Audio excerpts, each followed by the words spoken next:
Hyderabad Chitrapuri colony society అధ్యక్షుడు అనిల్ కు 2 రోజుల పోలీస్ కస్టడీ విధించారు. 5 కేసుల్లో అనిల్ ను అరెస్ట్ చేసి రాయదుర్గం పోలీసులు రిమాండ్ కి తరలించారు. 160 ప్లాట్ల క్రయ విక్రయాల్లో మోసాలు జరిగినట్లుగా అనిల్ పై ఆరోపణలున్నాయి. 160 మంది నుంచి డబ్బులు వసూలు చేసి ఫ్లాట్లు ఇవ్వకపోవడంతో ఫిర్యాదులు వెల్లువెత్తాయి. స్కామ్ లో సొసైటీ మెంబర్ల పాత్రపై కూడా పోలీసులు దర్యాప్తు చేపట్టారు.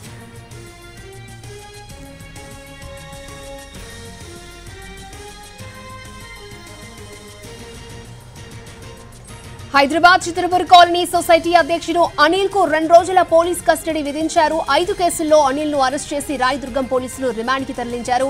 160 ఫ్లాట్ల క్రయ విక్రయాల్లో మోసాలు జరిగినట్లుగా అనిల్ పై ఆరోపణలున్నాయి. 160 మంది నుంచి డబ్బులు వసూలు చేసి ఫ్లాట్లు ఇవ్వకపోవడంతో ఫిర్యాదులు వెల్లువెత్తాయి. స్కామ్ సొసైటీ మెంబర్ల పాత్రపై కూడా పోలీసులు దర్యాప్తు చేపట్టారు.